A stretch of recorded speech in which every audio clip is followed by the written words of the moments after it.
1 और घंटा लगेगा अंदाज़न? सॉरी। यानी अब जो आपका जो पोर्शन है आज कवर करने के लिए, उसके लिए मज़ीद कितना टाइम लगेगा? मैं ये पूछना चाह रही हूँ। ये मेरा नहीं ख्याल इतना लंबा टॉपिक है, इसको हम जल्दी कवर कर लेंगे। मुश्किल जी, से ठीक है इंशाल्लाह। मतलब जी, मैं 30-35 मिनट्स। जी, सही। मुझे बस एक रफ़ टाइम चाहिए था एक्चुअली एक और मीटिंग किसी और ग्रुप के साथ है इसलिए। Sure sure. जज़ाकल्लाह। चलिए अब हम बात करते हैं ऑथर स्टाइल की। ठीक है। ऑथर का स्टाइल क्या होता है? ऑथर का स्टाइल होता है इट्स द वे ही और she uses words to make ideas come alive on the page. तो इसका क्या मतलब होता है कि ऑथर लैंग्वेज को इस तरह इस्तेमाल करता है कि वो आपको ऐसा महसूस करा देता है कि जो चीज वो लिख रहा है वो आपके सामने वैसे हो रही है। इस किस्म के अल्फाजों का इस्तेमाल करता है और ये बाद दफा बहुत अच्छा होता है और बाद दफा बहुत खतरनाक भी होता है। ये बताऊंगी कैसे। तो elements that shapes the author style, वो कौन से एलिमेंट्स हैं जो कि ऑथर के स्टाइल को शेप करेंगे? पहला है ऑडियंस। आप वो देखता है कि मैं किसके लिए लिख रहा हूँ, बच्चों के लिए, बड़ों के लिए, टीनेजर्स के लिए, मेरी ऑडियंस कौन है। कॉम्पोजिशन पीछे हमने डिस्कशन की हुई है। ऑथर की अपनी वॉइस क्या है, ठीक है। फिर यॉनरा, यानी कि यॉनरा में बेसिकली चीजें आती हैं कि उसने यानी शॉर्ट स्टोरी, पोइट्री, ड्रामा, कौन सा यॉनरा चूज किया अपनी बात को, आइडियाज को एक्सप्रेस करने के लिए। पर्पस पीछे डिस्कशन हो चुकी। मूड होता है, मूड और टोन। पहले मैं टोन डिस्क्राइब करती हूँ। टोन होती है ऑथर का अपना एटीट्यूड टुवर्ड्स द टॉपिक ही और शी इज राइटिंग। मेरा, अगर मैंने आज मुस्लिम मुस्लिम यूनिटी पे लिखा है तो मैं मुस्लिम यूनिटी के बारे में खुद कितनी पॉजिटिव हूँ, या मैं नेगेटिव हूँ, या मैं नॉन सीरियस हूँ, या मैं फॉर्मली लिख रही हूँ, ये मेरा अपना है। और इस टोन का ताल्लुक राइटर से होता है कि वो खुद उस टॉपिक के बारे में क्या सोचता है। आप इसकी मिसाल ऐसे आ जाती है कि आप, चूंकि राइटर की जो टोन है ना वो उसके लफ्जों के चुनाव में आपको नजर आ जाती है कि उतना कितना सीरियसली लिखा हुआ है। बिजनेस कम्युनिकेशन हम पढ़ा रहे होते हैं ना, तो हम बताते हैं कि जी आप जब भी कोई चीज लिखने के लिए बैठे ना, तो जो कुछ भी आप क्लाइंट को लिखने जा रहे हैं ना, आप सोचें कि अगर वो चीज आपको मिले, या वो लेटर आपको मिले, या वो ईमेल आप रिसीव कर रहे हो, तो इसको पढ़ के आप क्या महसूस करेंगे, एम्पथी क्या होगी आपकी, किस तरह एम्पथाइज करेंगे। सो क्यों? क्योंकि जो भी वर्ड्स आप चूज कर रहे हैं वो लोगों तक कम्युनिकेट हो जाते हैं। अगर आपका अच्छा मूड नहीं है और आपने उसी बुरे मूड में बैठ के लिखा है, तो आपके वर्ड चॉइसेस इन्फ्लुएंस होंगे, आपकी टोन चेंज हो जाएगी। ठीक है। सो टोन जो है वो राइटर की इनर फीलिंग्स बता देती है और वो अल्फाजों का चुनाव ही होता है। मूड होता है, इसका ताल्लुक ऑडियंस से होता है। राइटर ऑडियंस के लिए एक स्टेज सेट करता है, एक एनवायरनमेंट क्रिएट करता है, और वो एनवायरनमेंट क्रिएट करके उसको वो महसूस कराने की कोशिश करता है जो वो महसूस करवाना चाहता है। ठीक है। सेंटेंस की फ्लुएंसी क्या है जी? ये भी फिर सेंटेंस की वैरायटी, मतलब कितनी वैरायटी के सेंटेंसेस। ये फ्लुएंसी होती है वही ट्रांजिशन, एक आइडिया से दूसरे आइडिया की तरफ जाना। वैरायटी होती है कि आपने कितना, मतलब एक्टिव, पैसिव वगैरह किस तरह के अल्फाज इस्तेमाल किए। वर्ड चॉइसेस मैं बता रही थी आपको, ये तो बहुत ही, और एक इम्पॉर्टेंट है, इसका टोन और मोड से भी ताल्लुक होता है, वो है सेंसरी लैंग्वेज। सेंसरी लैंग्वेज होती है जो अपीलिंग होती है आपके 5 सेंसेस को, sense of taste, touch, sense of sight, hearing. यानी writer will make you feel what he is feeling, he will make you taste what he is tasting, वो will make you see what he is watching, will make you hear the sounds that he is hearing. ठीक है। And likewise he is going to make you cry or he will make you laugh. So when you're reading any story, अगर writer successful है अपने काम में, वो आपको रुला भी देगा, वो आपको हंसा भी देगा। इसका ताल्लुक बहुत ज्यादा, ये हमारे उस्ताद थे ओपनोग्राफी की, हमें उन्होंने एक दफा ट्रेनिंग दी था, उन्होंने कहा था कि text the pornography which is present in a form of written text is more dangerous than visual pornography. Reason being, um, because the reader, while reading, is experiencing those things. वो खुद वो अच्छी बुरी फीलिंग्स महसूस करना शुरू कर देता है और फिर वो उसको कभी नहीं भूलती। विजुअल पोर्नोग्राफी कुछ अरसे बाद आपको भूल जाएगी। कोई ऐसी बुरी चीज़ आपने देख ली है, आप भूल जाएँगे। लेकिन जो ऐसी बुरी किताब पढ़ ली है, इसलिए बड़े ध्यान से बच्चों की किताबों को चूज़ करते हुए अपने औलादों के लिए भी, ध्यान से उनको पढ़ाएँ, क्योंकि हर किताब सेफ नहीं होती। देखिए, आजकल तो मैं अपनी यूनिवर्सिटी में कई दफ़ा अपने स्टूडेंट्स के हाथों में ऐसी किताबें देखती हूँ जो उर्दू में है और बहुत फ़ाहिश किताबें हैं और उनमें कुछ भी नहीं है सिवाय फ़हाशी के। ठीक है? वो डिस्क्राइब की जा रही हैं सिचुएशंस इस तरीके से कि you will start feeling the same, और वो फीलिंग विजुअल में नहीं आएगी आपको, रिटन पोर्नोग्राफी में आ जाएगी। सो ये वो एलिमेंट्स हैं दैट शेप जो that shape the authors style. ठीक है? It was really alarming for me when I came to know about sensory language. और आप देखें कि आपके जितने इश्तिहार हैं, वो सेंसरी लैंग्वेज पे बने होते हैं। आप किसी शैम्पू का इश्तिहार देख लें, कि किसी अम, ये सोप का इश्तिहार देख लें, किस तरह से सिल्क दिखाएँगे आपको, खूबसूरत लड़कियाँ दिखाएँगे उनकी उनकी मतलब वो सिल्क के ऊपर टच करते हुए वो सिल्की लादर वगैरह, आपको पीछे वो वर्ड्स भी यूज़ कर रहे हो। क्योंकि ये वर्ड्स जो सेंसेस के साथ को अपील करते हैं, ये आपको भूलते नहीं हैं। To make the message memorable, sensory language का इस्तेमाल किया जाता है इवन इश्तिहारों में भी। कुरान करीम की भी हम इसमें एग्जांपल ले सकते हैं सेंसरी लैंग्वेज में, जी, जी। जी, जिनको जी। समझ आ रही होती है इसीलिए वो रो भी रहे होते हैं पढ़ते हुए। जी, जी, ऐसे ही है।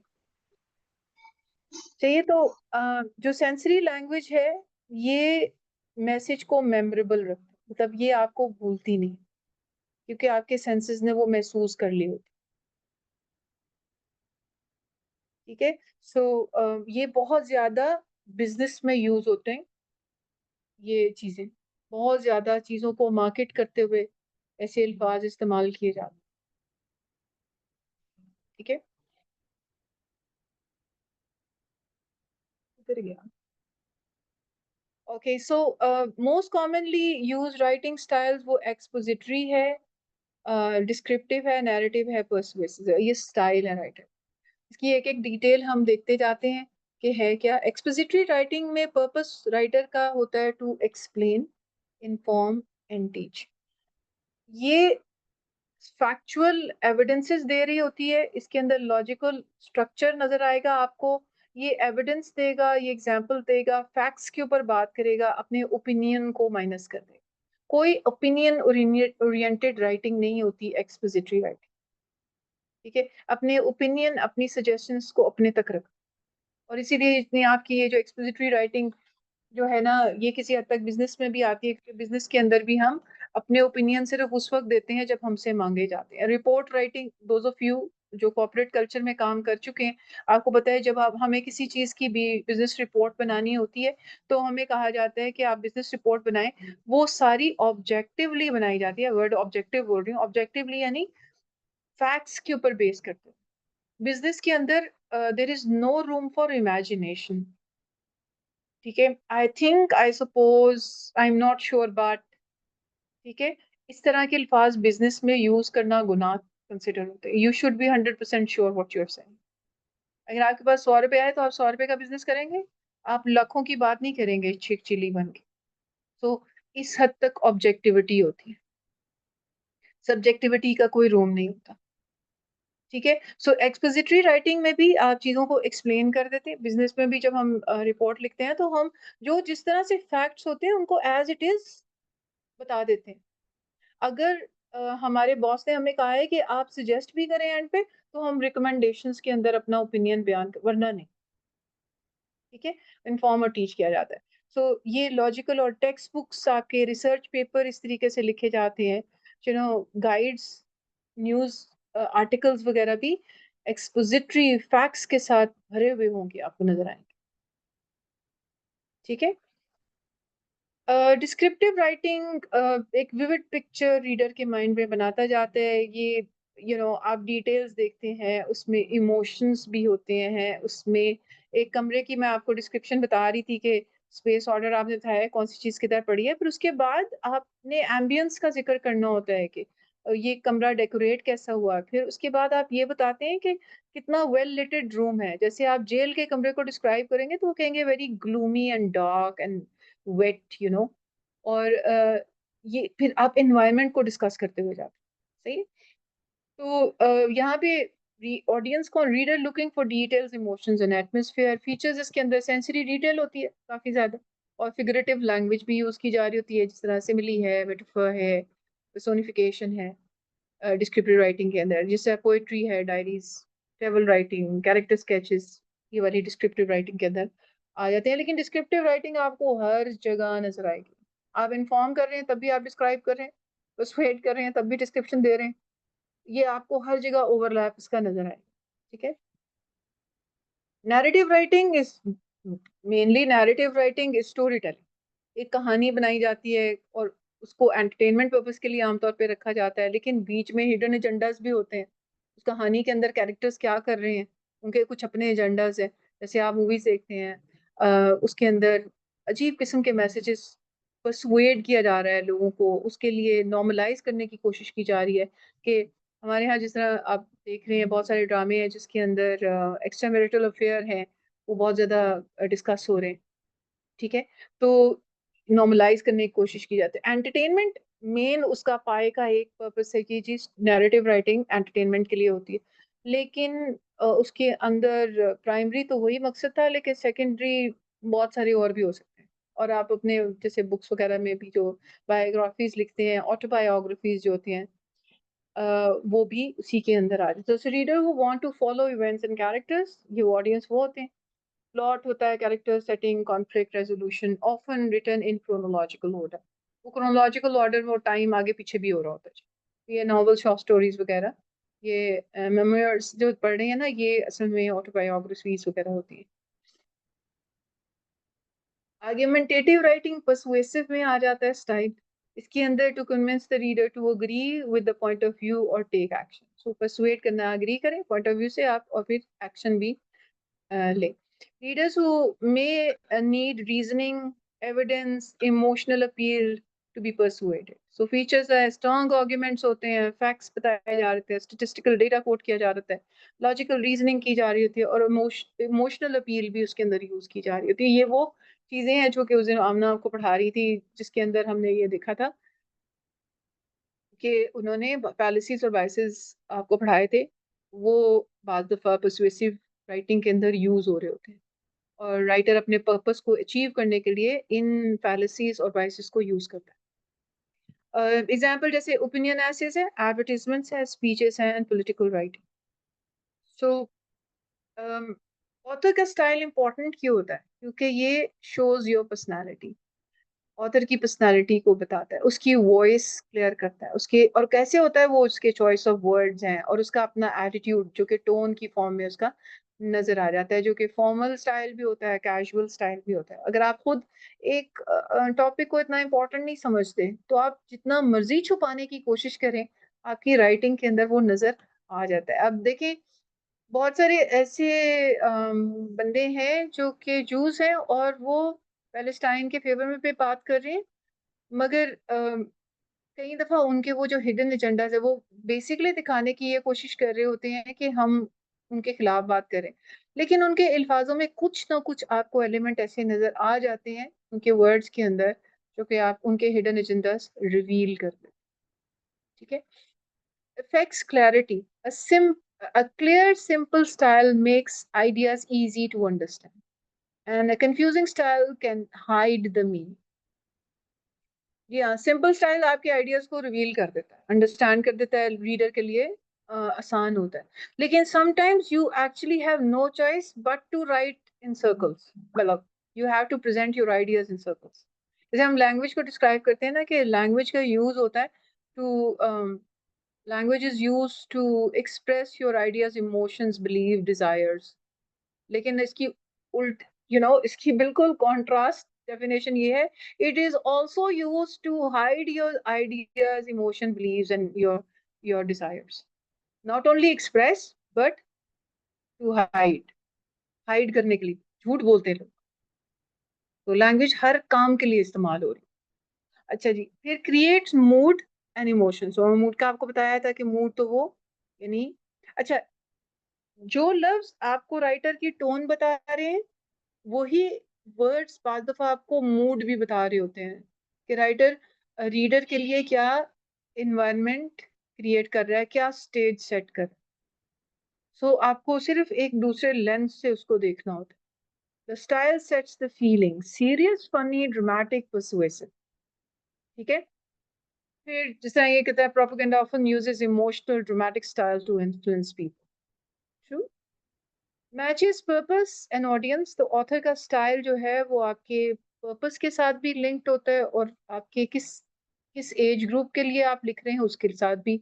पर्सुएसिव ऐसे, news report, story, all need different style to reach their readers effectively. And strengthens impact. Style helps the writer convince, inform, entertain in a powerful way. तो ये तमाम चीजें जो हैं राइटर के स्टाइल में बहुत इम्पोर्टेंट, मतलब हम कहते हैं कि राइटर का स्टाइल बहुत इम्पोर्टेंट होता है, उसकी रीजन है। ठीक है। रीडर के लिए कैसे इम्पोर्टेंट है और राइटर के लिए?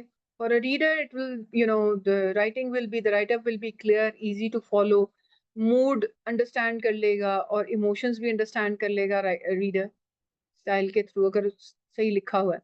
और फिर वो रीडर जो है ना, शुरू से एंड तक एंगेज रहेगा और इंटरेस्टेड रहेगा और विल कीप रीडिंग। फिर the reader will understand the message correctly, because आपका स्टाइल ऐसा था, मेमोरेबल होगा, मीनिंगफुल होगा उसके लिए। फॉर अ राइटर, यानी expresses the thought in best possible way, unique voice and identity. आपकी हर हर राइटर का अपना स्टाइल है, जिस तरह, यानी मतलब हम कहते हैं कि चार्ल्स डिकन का अपना है, नसीम मजाजी का अपना है। Builds unique voice and identity, matches the purpose and audience, inform, persuade, entertain, and increases the impact and power of writing. And the writer, it allows the writer to connect with the reader effectively. Okay. फिर how to identify writing style. सबसे पहले उसका Dickson देखा जाता है कि वो क्या होता है। डिक्शन चॉइस ऑफ वर्ड्स होते हैं, यानी फॉर्मल लैंग्वेज यूज की है, इनफॉर्मल है, इमोशनल है, स्लैंग है, या टेक्निकल यूज की गई है। ठीक है। Syntax which is sentence structure, how sentences are built, क्या छोटे जुमले हैं, लंबे हैं, सिंपल है, कॉम्प्लेक्स हैं, या वेरिड है।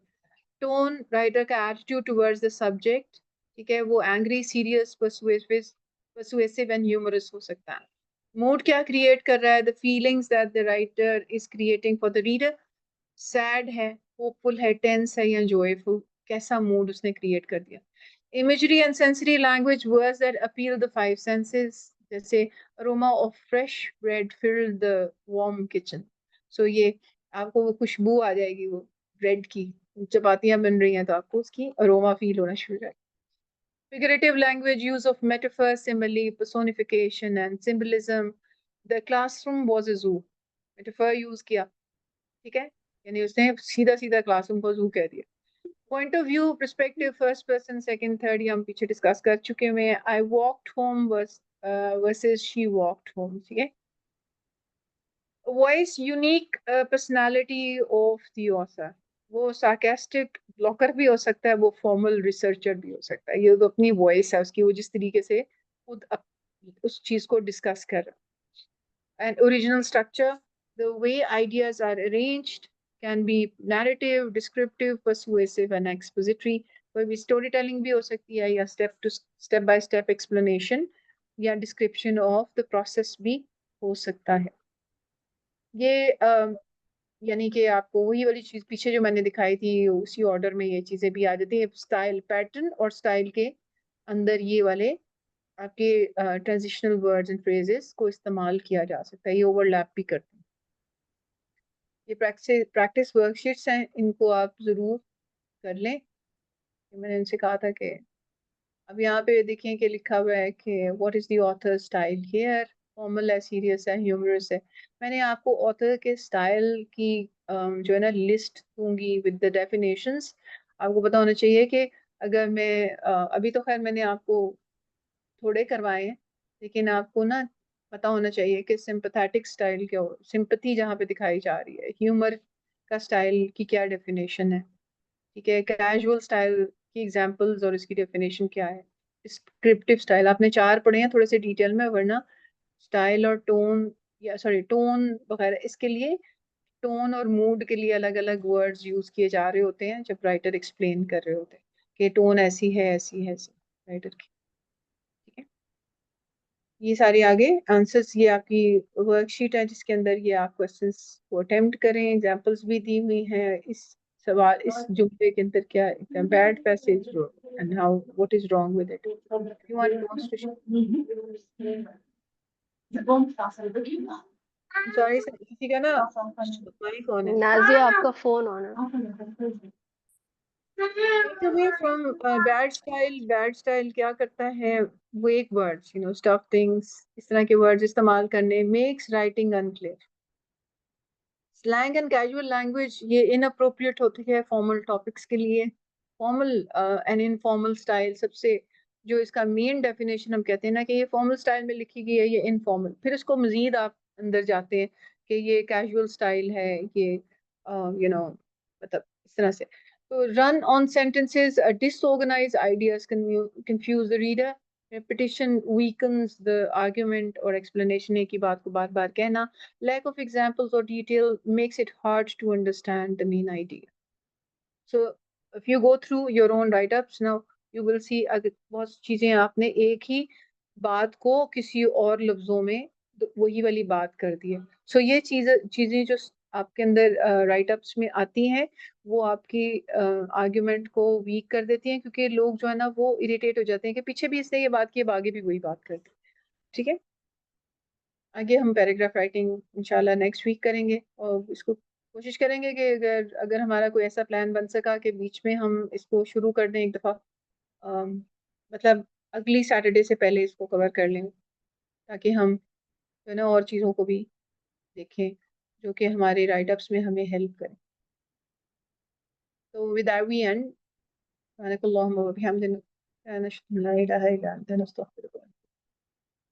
मेरी तरफ से एंड है, सवाल हो तो पूछिए। जज़ाकल्लाह खैर सिस्टर, अल्लाह ताला आपके वक्त में बरकत दे। The sessions are really helpful. अस्सलामु अलैकुम रहमतुल्लाह। वालेकुम सलाम रहमतुल्लाह। अच्छा जी, वो भी बिल्कुल बिगनर्स हैं, मुझे समझ आई है काफ़ी चीज़ों की, लेकिन मुझे बहुत ज़्यादा टू मच लग रहा था। तो क्या जो बिल्कुल बिगनर्स हैं, अभी सीख रहे हैं, बिल्कुल इनिशियल स्टेज पे, तो उनके लिए बहुत ज़्यादा नहीं होगा इतना ज़्यादा कवर करना? आई एम श्योर होगा कवर करना। सिस्टर, मसला ये हुआ है कि हमारा जो टास्क हमारे उस्ताद ने हमें दिया हुआ है ना, हम लोग चाह रहे थे कि एक एक को ही लेके चलें, लेकिन आज मैंने पैटर्न और स्टाइल दोनों पढ़ाया है। उसकी वजह ये है कि क्योंकि हमारे उस्ताद ने हमें टास्क दिया, और इस बार जो है ना कल हमारी क्लास उन्होंने कैंसिल कर दिया जस्ट बिकॉज कि हम वो टास्क नहीं कर रहे। ठीक है, हम वो जो ओके, राइट अप्स हमें दिए हुए वो हम नहीं कर रहे। So we have to speed up. ठीक है, हमें जल्दी जल्दी ओके, करना है, तो कम से कम आपको इतनी अवेयरनेस हो जब लिख रहे हैं, तो आपको पता हो कि स्टाइल क्या होता है, और आपको पता हो पैटर्न किसको फॉलो करना है, मैं किस। तो ये थोड़ा सा जस्ट हेयर मी आउट, ये चीज़ें कोर्स आपको लिख लिख कर ही प्रैक्टिस में आपकी आएंगी। It requires a lot of practice.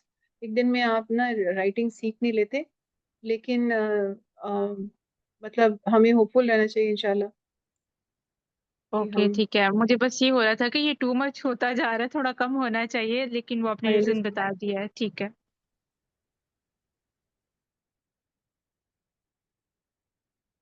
जी, कोई और क्वेश्चन?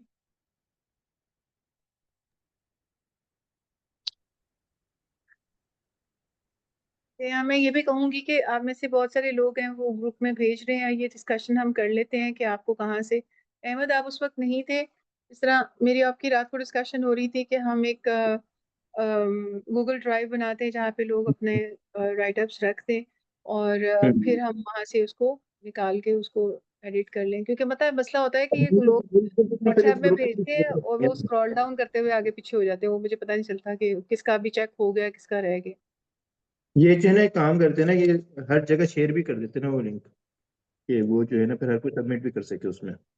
या अहमद फिर हम अपने लिए जो हमारा अपना सपोर्ट का ग्रुप है उसके अंदर जो है ना उनको सेव करके रख लेते हैं ताकि हमें पता हो कि इसको हमने कर दिया था, ये अभी रहते हैं, इनकी अभी हमने वो एडिटिंग की है।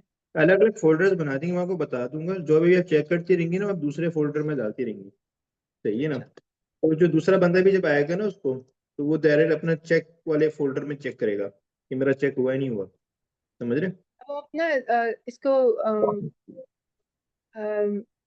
नाइला इसको बंद कर दीजिए recording, it's just a discussion.